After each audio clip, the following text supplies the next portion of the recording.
Assalamu alaikum my dear students. I hope you all will be very fine. और lecture का आगाज़ करते हैं खूबसूरत दुआ के साथ रब्बे ज़िदनी इल्मा। You know my dear students कि लास्ट टाइम हम लोगों ने ABO ब्लड ग्रुप सिस्टम की बात की थी। उस वक्त हमारी डिबेट का महवर ये था कि ब्लड ग्रुप A कैसे बनता है, ब्लड ग्रुप B कैसे बनता है और आखिर third type means blood group O कैसे बनता है।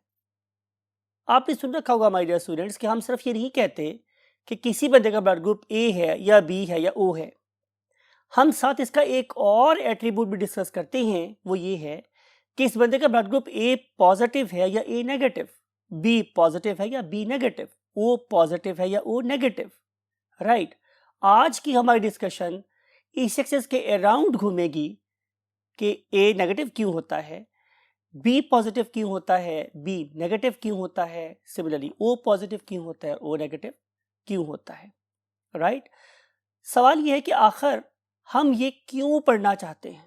माय डियर स्टूडेंट्स, आप जब भी कोई टॉपिक पढ़ें आप हमेशा ये सोचें कि आखिर हम इस टॉपिक को क्यों पढ़ रहे हैं, इसको पढ़ने का फ़ायदा क्या है। माय डियर स्टूडेंट्स, इसका फ़ायदा नॉट ओनली इंसानियत की जान बचाने का है, बल्कि इस टॉपिक को डिस्कस करने का फ़ायदा ये होगा कि एक प्रेग्नेंट वुमेन की बॉडी में एक जो नन्ही सी जान दुनिया में तशरीफ़ ला रही है, हम इस टॉपिक को डिस्कस करने के बाद उस जान के ज़ाया होने के चांसेस को भी कम कर सकेंगे। So this is a very very basic and much needed application of this very topic. So let's go to the white board. Yes my dear students, हम अपनी आदत से मजबूर हैं और कोशिश करते हैं कि प्रीवियस लेक्चर का लिंक अगले लेक्चर से जोड़ दिया जाए।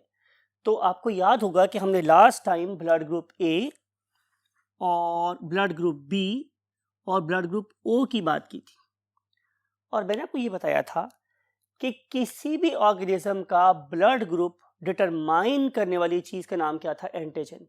इसका मतलब ये होगा कि अगर एंटीजन A होगी तो ब्लड ग्रुप क्या होगा, A, और अगर एंटीजन B हुई तो ब्लड ग्रुप क्या होगा, B, और अगर नो एंटीजन, मेरे पास कोई भी एंटीजन नहीं हुई, तो इसका मतलब ये है कि ब्लड ग्रुप कहलाएगा O।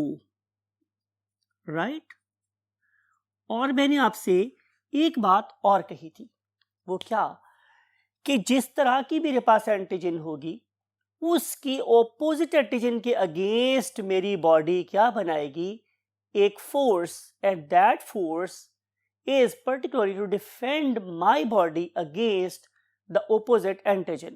और उस opposite antigen के against बनने वाली फोर्स का नाम क्या था, एंटीबॉडी। तो मैंने आपको ये बोला था कि अगर मेरी बॉडी में एंटीजन A है तो मेरी बॉडी को B के अगेंस्ट डिफेंड करना है, तो जाहिर है तो फिर यहाँ पे एंटीबॉडी कौन सी होगी, B एंटीबॉडी। तो जिस तरह की एंटीजन होगी उसके अगेंस्ट एंटीजन जो होगी उसके लिए बनाई जाएगी व्हाट, एंटीबॉडी। मेरे पास थी एंटीजन A, मुझे खतरा एंटीजन A से नहीं है, मुझे खतरा एंटीजन B से है, लिहाजा मैं एंटीजन B के अगेंस्ट एंटीबॉडी B बनाऊंगा। सिमिलरली अगर मेरा ब्लड ग्रुप B है तो मेरे पास मुझे खतरा एंटीजन B से नहीं है, मुझे खतरा एंटीजन A से है। राइट, तो फिर क्या करेगी मेरी बॉडी, क्या बनाएगी, अगेंस्ट A एंटीबॉडीज बनाएगी। राइट, और अगर मेरे पास अपनी कोई एंटीजन नहीं है तो फिर मुझे दोनों से खतरा हो सकता है, तो लिहाजा मेरे पास A एंटीबॉडी भी होगी और B के अगेंस्ट भी एंटीबॉडीज होंगी। राइट, आपको बात समझ आ रही है। और अगर मेरे पास ब्लड ग्रुप हुआ स्टूडेंट कौन सा, AB, ब्लड ग्रुप हुआ मेरे पास कौन सा, AB, तो इसका मतलब ये है कि मेरे पास एंटीजन B भी है और एंटीजन A भी है। राइट, इसका मतलब ये है कि अगर मेरे पास दोनों एंटीजन मौजूद हैं तो मुझे दोनों के खिलाफ एंटीबॉडीज बनानी चाहिए।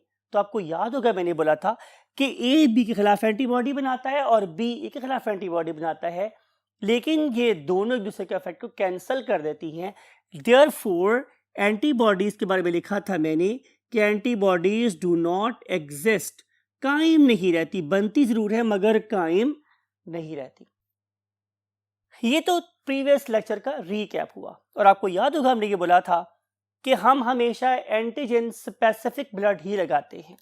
अगर किसी बंदे के ब्लड ग्रुप ए है तो मैं उसे ए ब्लड ग्रुप ही लगा सकता हूँ, किसी में बी है तो उससे बी ही लगा सकता हूँ, और अगर ए बी है तो यूनिवर्सल क्या था, रेसिपिएंट किसी से भी ब्लड ले सकता है। जहां तक ताल्लुक था ओ ब्लड ग्रुप का तो यूनिवर्सल डोनर था, ये किसी को भी ब्लड दे सकता है क्योंकि इसके पास कोई एंटीजन नहीं है। तो जब एंटीजन ही नहीं है हमारे स्टूडेंट्स तो लड़ेगा किससे, ठीक है। तो इसलिए यहां लिख देते हैं आप लोगों के पास कि ये एक यूनिवर्सल डोनर है, it is a universal donor, और चूंकि इसके अंदर कोई एंटीबॉडी एग्जिस्ट नहीं करती इसलिए ये हर किस्म के एंटीजन एक्सेप्ट कर सकता है। तो हम इसे बोलते हैं कि it is a universal recipient, right. After having this very brief recap हम देखते हैं कि ब्लड ग्रुप ए के पास ए पॉजिटिव ए नेगेटिव कैसे बनता है, राइट। तो answer is this, look at this my dear students, कि ये मेरे पास एक आरबीसी है, ठीक है। आपको याद होगा मैंने डायग्राम बनाई थी कि ये मेरे पास एक आरबीसी है और इस आरबीसी के सरफेस पे अगर अटैच होती है एंटीजन ए तो इसका ब्लड ग्रुप होगा ए, और अगर एंटीजन अटैच हुई इसके ऊपर कौन सी, फॉर एग्जाम्पल बी, तो इसका ब्लड ग्रुप होगा बी। और अगर इसके ऊपर अटैच हुई दोनों किस्म की एंटीजन्स ए भी और बी भी तो ब्लड ग्रुप हो जाएगा ए बी। और अगर इस पर्टिकुलर आरबीसी के ऊपर कोई एंटीजन भी अटैच ना हुई, नो एंटीजन, तो इसका मतलब ये है कि इसका ब्लड ग्रुप क्या हो जाएगा, oh, right. Antigen determines the nature of blood group, यही बात हमने यहां लिखी। इस एंटीजन के अलावा आरबीसी की सरफेस के ऊपर एक और एंटीजन भी होती है and that very antigen is known as RH antigen. मिसाल के तौर पे कि अगर इस पर्टिकुलर आरबीसी के ऊपर एक और एंटीजन लगी हुई है RH, तो ये ब्लड कहलाएगा ए पॉजिटिव। फर्ज कर लेते हैं कि इस पर्टिकुलर बी ब्लड ग्रुप के ऊपर इस वाले केस में RH एंटीजन नहीं है तो ये कहलाएगा बी नेगेटिव। एक और ऑर्गेनिज्म है, उसका जब मैंने ब्लड चेक किया तो पता चला कि उसके पास ये भी अटैच है और उसके साथ साथ RH भी अटैच है, तो अब इसका ब्लड ग्रुप क्या हो गया, बी पॉजिटिव। बात समझ आई। अगर RH एंटीजन अटैच होगी तो ब्लड ग्रुप क्या है, पॉजिटिव, और अगर किसी और ऑर्गेनिज्म में ये वाली RH एंटीजन उतार दी जाए तो फिर ब्लड ग्रुप बन जाएगा बी नेगेटिव। वेरी सिंपल, बहुत सिंपल सी बात। अगर RH एंटीजन प्रेजेंट है तो ब्लड ग्रुप पॉजिटिव और अगर एब्सेंट है तो negative, right my dear students. देखते हैं कि RH एंटीजन को सबसे पहले किसने डिस्कवर किया था और कब, तो उसके रिमूव करते हैं नेक्स्ट 1/3 ऑफ द बोर्ड पे। यस माय डियर स्टूडेंट्स, बात हो रही थी RH एंटीजन को डिस्कवर करने की, तो आंसर ये है कि हमारे पास वही एक ग्रेट हीमाटोलॉजिस्ट हैं, right, hematologist who studies the blood, and that very hematologist was Landsteiner and he discovered this antigen in 1930। आपको पता है कि हमारे लाहौर बोर्ड के रेफरेंस से year is very important and name of the scientist is also very important. Scientist was Landsteiner and year was 1930. इसमें क्या किया माय डियर स्टूडेंट्स, उसने एक मंकी को स्टडी किया और इस पर्टिकुलर मंकी में ही सबसे पहले ये वाली एंटीजन डिस्कवर हुई थी and that monkey was belonging to a genus that is called as rhesus, ये जीनस का नाम, राइट। तो इस रेसस मंकी में सबसे पहले ये ब्लड ग्रुप डिस्कवर हुआ था। फिर इसे क्रोमोसोम को लिया गया और उस पर रिसर्च की गई, तो आगे देखते हैं कि इस पर्टिकुलर एंटीजन का कंट्रोल कहाँ है, ये कहाँ से बनती है और इसका इंफॉर्मेशन कहाँ लोकेट करती है। तो आंसर ये है हमारे स्टूडेंट्स कि RH एंटीजन को बनवाने के लिए 3 किस्म के जीन इन्वॉल्व हैं। कौन इन्वॉल्व है? 3 किस्म के जीन इन्वॉल्व हैं। उनमें से एक का नाम है C, एक का नाम है D और एक का नाम क्या है E। राइट, ये एक क्लस्टर की फॉर्म में एग्जिस्ट करते हैं, ग्रुप ऑफ जीन्स हैं।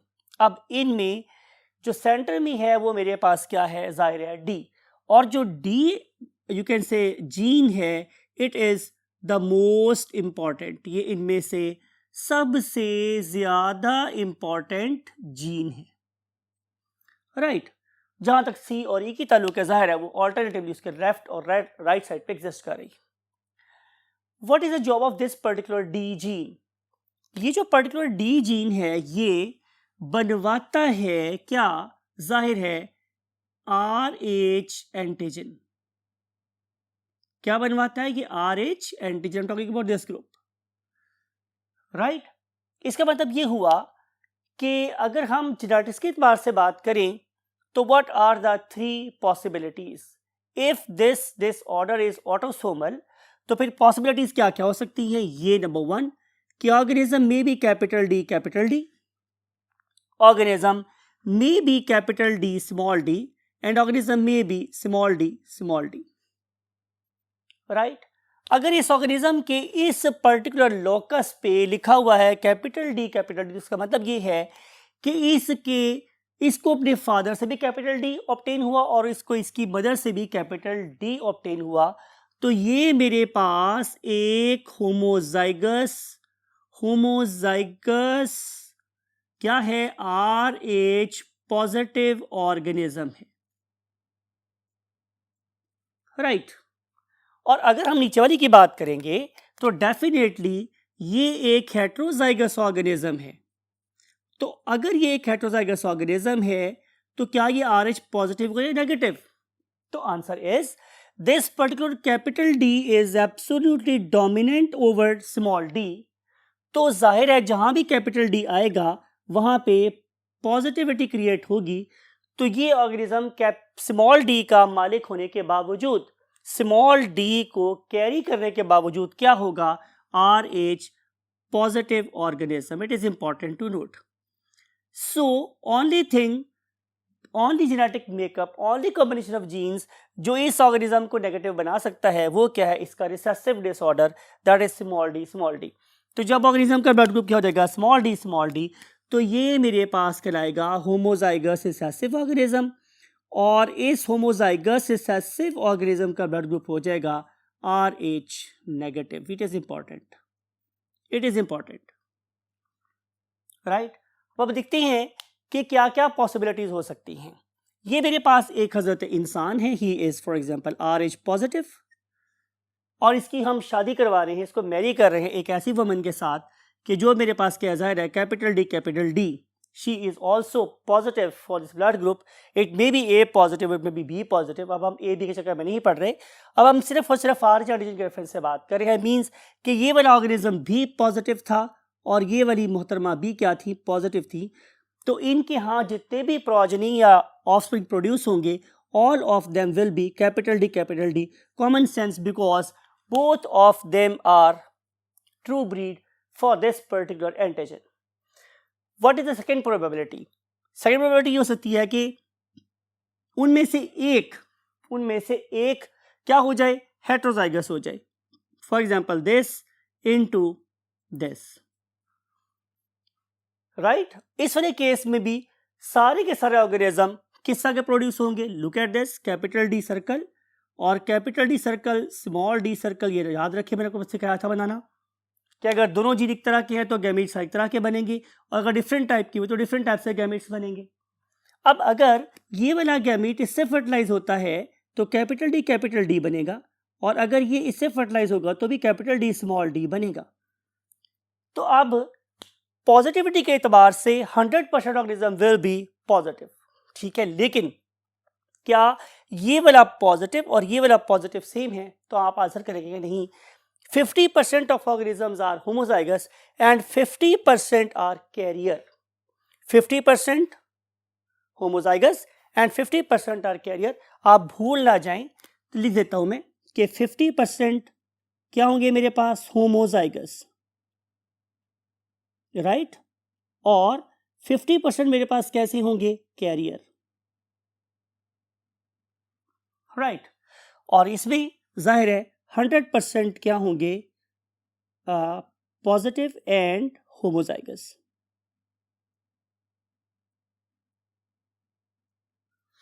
राइट।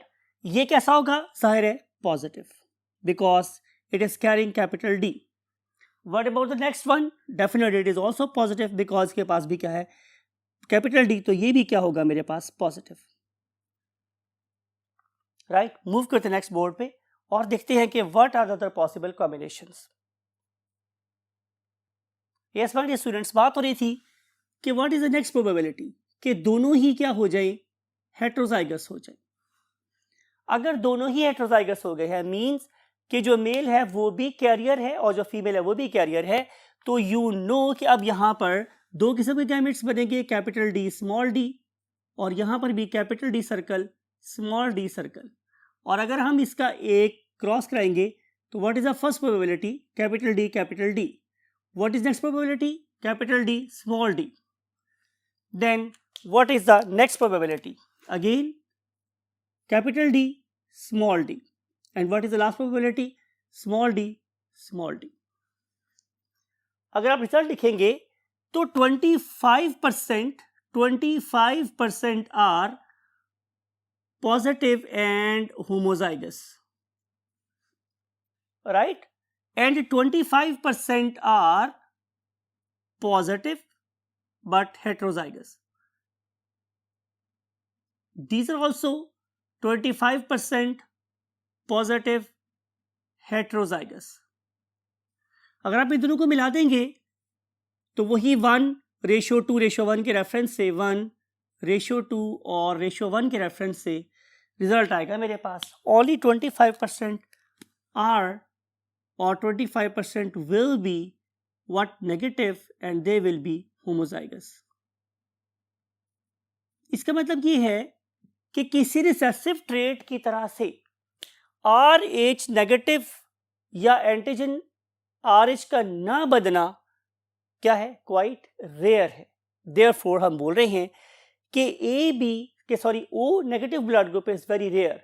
कि पहली बात है कि उसके पास ना तो A एंटीजन हो और ना ही B एंटीजन हो और ना ही उसके पास RH एंटीजन हो। ये तीनों चीजें इकट्ठी होना, इसकी प्रोबेबिलिटी काफी कम है, लिहाजा हम बोलते हैं कि O negative blood is very very rare. You got the point. तो बात हुई मेरे पास कि रेशो बनेगी 1:2:1, राइट। लेकिन अगर हुआ मेरे पास क्या कि अगर एक ऑर्गेनिज्म मेरे पास कैरियर है और दूसरा ऑर्गेनिज्म होमोजाइगस रिसेसिव है, मींस RH नेगेटिव है, तो जाहिर है अब 50% चांस ये है कि इनके ऑफस्प्रिंग्स कैसे होंगे, capital D small D means positive होंगे, और 50% चांस ये है कि वो small D means blood group negative वाले होंगे, राइट। आपको बात समझ आ रही? तो ये तो हमने डिफरेंट क्रॉसेस करा के देखा कि अगर हम दो डिफरेंट ग्रुप्स के आपस में शादी करवाएं जिनके ब्लड ग्रुप डिफरेंट हों, तो क्या क्या पॉसिबिलिटीज हो सकती हैं उनके ऑफस्प्रिंग में प्रोड्यूस होने की, राइट। अगली बात देखते हैं कि अगर हम एक एंटीजन एंटीबॉडी रिएक्शन की बात करेंगे तो क्या होगा। फॉर एग्जांपल कि अगर मेरे पास एक ऐसा ऑर्गेनिज्म है who is RH positive, say it is a male, right, sign लगा लेते हैं, ये मेल है, and other organism is RH negative and that is the female. यूरोजेनेटिक्स में हम मोटाइल गैमीट को एरो साइन से और सेसाइल गैमीट को प्लस साइन से शो कर रहे होते हैं। Now this particular RH positive, इसके बारे में जैसे मैंने बोला दो पॉसिबिलिटीज हो सकती हैं कि अगर ये होमोजाइगस होगा तो क्या होगा और अगर ये हेटेरोजाइगस होगा तो क्या होगा, राइट।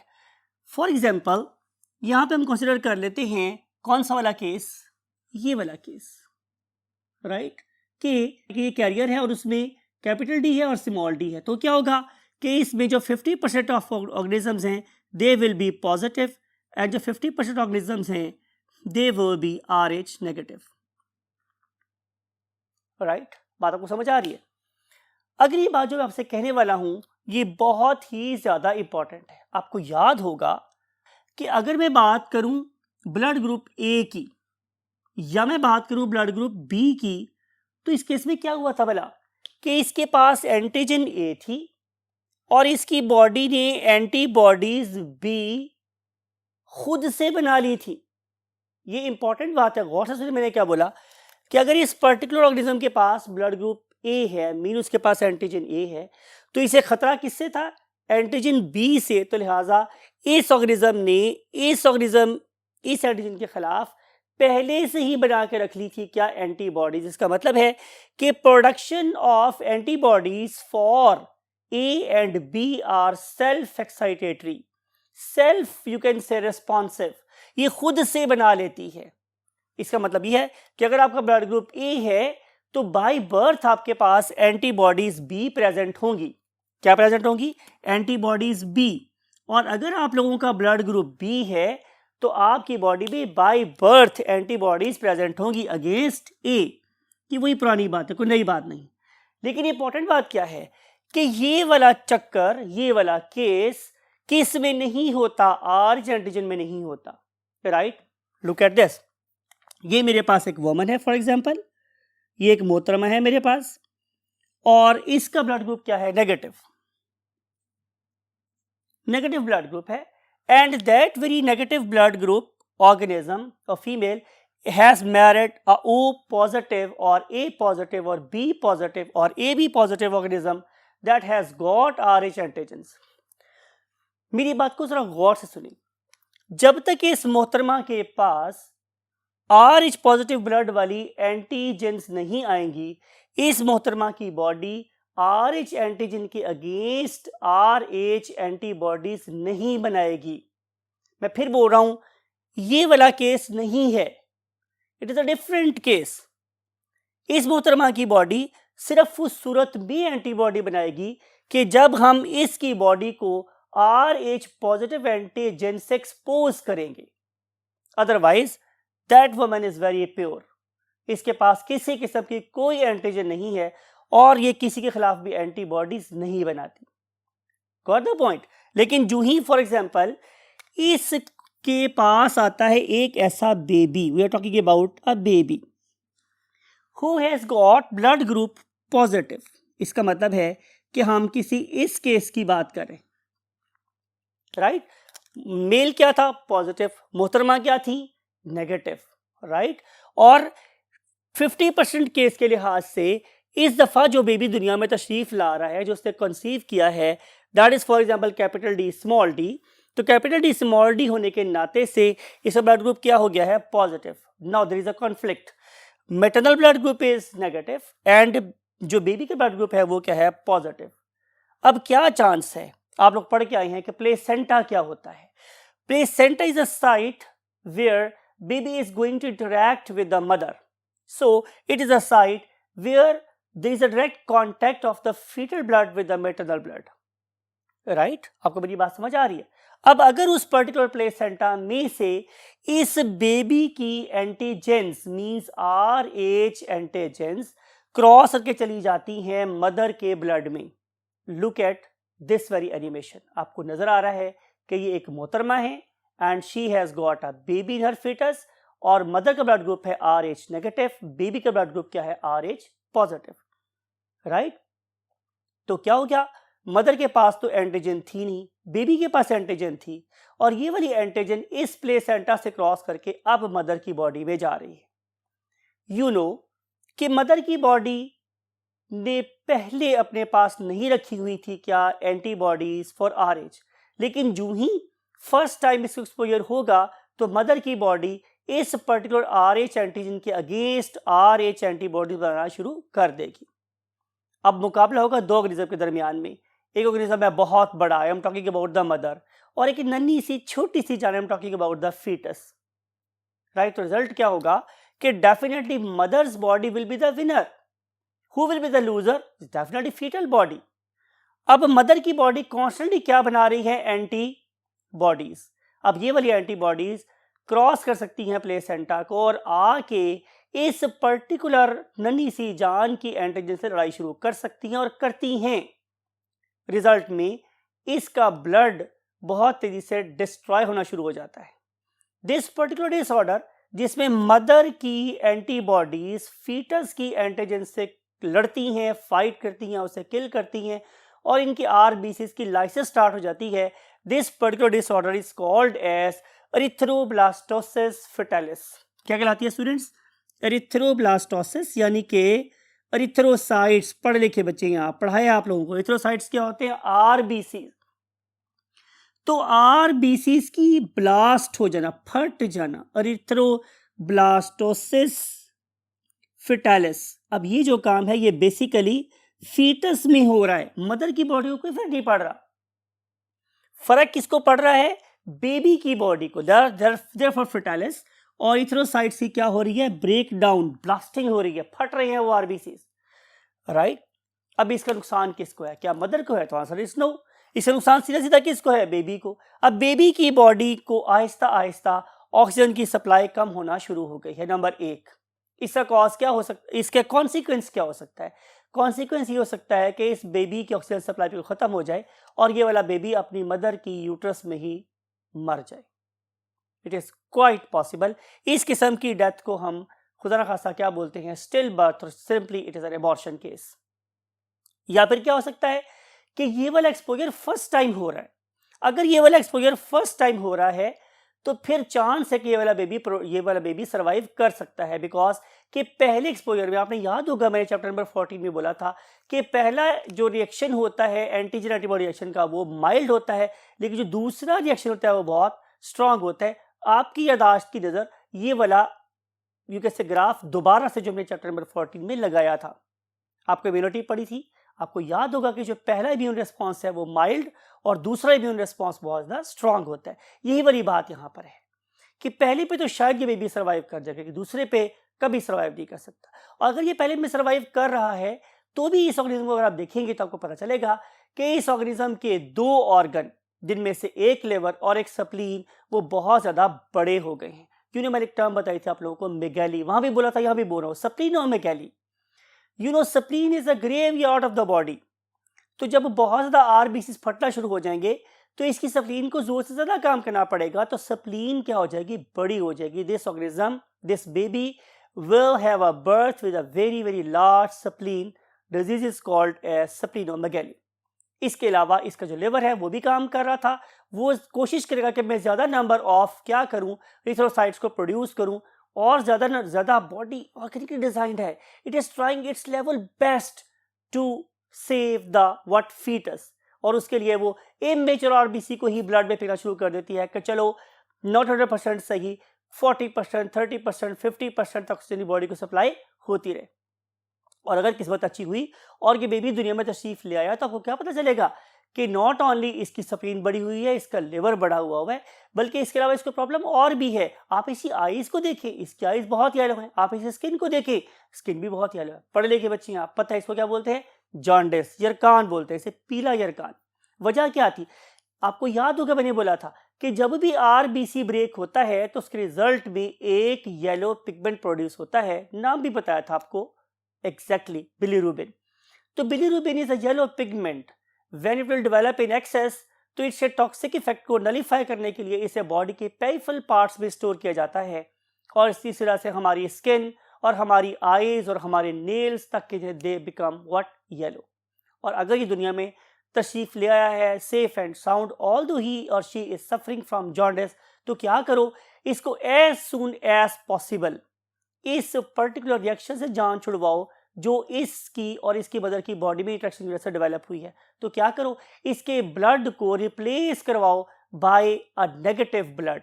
जब इसके ब्लड में आहिस्ता आहिस्ता आहिस्ता सा नेगेटिव ब्लड इन्फ्यूज करेंगे तो वो रिएक्शन जो एंटीजन एंटीबॉडी के रिजल्ट में बॉडी में प्रोड्यूस हो रहा था और इसकी जान खतरे में थी, वो आहिस्ता सा खत्म होगा, तो ये बेबी बच सकता है, राइट। तो ये तो बात हुई, एक उस बेबी की दुनिया में तशरीफ ले आया और बच गया। लेकिन अब एक अगले केस में देखते हैं। अब हम फर्ज कर लेते हैं कि ये जो मोहतरमा है ये प्राइमरी ग्रेविडा नहीं है, मीन टू से कि ये उनकी पहली प्रेगनेंसी नहीं है बल्कि सेकंड प्रेगनेंसी है। और अगर ये सेकंड प्रेगनेंसी हुई तो फिर क्या होगा माय डियर स्टूडेंट्स? जाहिर है ये वाली मोहतरमा जो पहले क्या थी, RH नेगेटिव थी, उनके पास किसी किस्म की कोई एंटीबॉडी नहीं थी अब वो वैसी खातून नहीं है, वैसी मोहतरमा नहीं है। अब उनके ब्लड में इस पर्टिकुलर बेबी की वजह से ऑलरेडी क्या प्रेजेंट हैं, RH एंटीबॉडीज। अगर सेकेंड टाइम भी फॉर एग्जाम्पल कंसेप्शन होती है और सेकेंड टाइम वाला बेबी भी ये सेलेक्ट होता है, तो उस वाले केस में ऑलरेडी बहुत ज़्यादा अमाउंट में एंटीबॉडीज वहाँ प्रेजेंट हैं। ये तो 100% स्टिल बर्थ ही कॉज करेगा। अब हम साइंटिस्ट लोगों ने इसका क्या हल निकाला है? क्या इस प्रॉब्लम को कोई हल है, या कि इस पर्टिकुलर जुर्म की सज़ा कि एक RH पॉजिटिव मर्द ने RH नेगेटिव औरत से शादी ही क्यों की, ये सज़ा उसको हमेशा मिलती रहेगी? तो ज़ाहिर है शुरू में तो ऐसे ही होता था कि 50% बच्चे जो थे वो बच जाते थे और 50% जो बच्चे थे वो इसी रिएक्शन की नज़र हो जाते थे। तो इसका साइंटिफिक सोल्यूशन क्या है? साइंटिफिक सोल्यूशन ये है माय डियर स्टूडेंट्स कि किसी तरीके से वो वाली एंटीजेंस जो इस RH नेगेटिव मदर की बॉडी में पहले से बन गई हैं, हम उनको ख़त्म कर देंगे, न्यूट्रलाइज कर दें। तो इस पर्पज़ के लिए हम कुछ भी नहीं करते हैं, हम सिंपल और सिंपल इस मोहतरमा की बॉडी में right after first delivery infuse कर देते हैं। क्या इन्फ्यूज़ कर देते हैं? कॉमन सेंस, एंटीसीरम लगा देते हैं। वो एंटीबॉडीज क्या करेंगी? वो इस पर्टिकुलर एंटीजन एंटीबॉडी के रिएक्शन में पहले से पड़ी हुई एंटीजेंस किल हो जाएगी, राइट। तो इस तरीके से उस पर्टिकुलर ऑर्गेनिज्म के मरने के चांसेस कम हो जाएंगे जो पहले से यहाँ पर पड़ी हुई एंटीजेंस की वजह से मौजूद थे। सो ये था हमारे पास you can say topic that is called as erythroblastosis fetalis.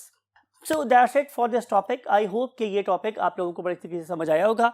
It is not a very difficult topic. बात सिर्फ यही है कि आप एंटीजन को अंडरस्टैंड करें कि एंटीजन क्या है, और दूसरी बात यह है कि एंटीबॉडीज़ क्या हैं। एंटीजन एंटीबॉडी रिएक्शन जहां हमारी सेफ्टी के लिए बहुत बड़ा एक टूल है, वहीं पे इस इंटरेक्शन से बहुत सी कीमती जानें ज़ाया भी हो सकती हैं। अल्लाह ताला ने हमें अकल दी है, शऊर दिया है, हम उस पर्टिकुलर एंटीजन एंटीबॉडी फाइट को रोक के बहुत सी कीमती जानों को ज़ाया होने से बचा सकते हैं। अल्लाह ताला हमें इंसानियत का भला करने वाला ऑर्गेनिज्म बनाए। इस दुआ के साथ चाहता हूँ आप लोगों से इजाज़त, और आप लोगों को कहूँगा अल्लाह हाफिज़।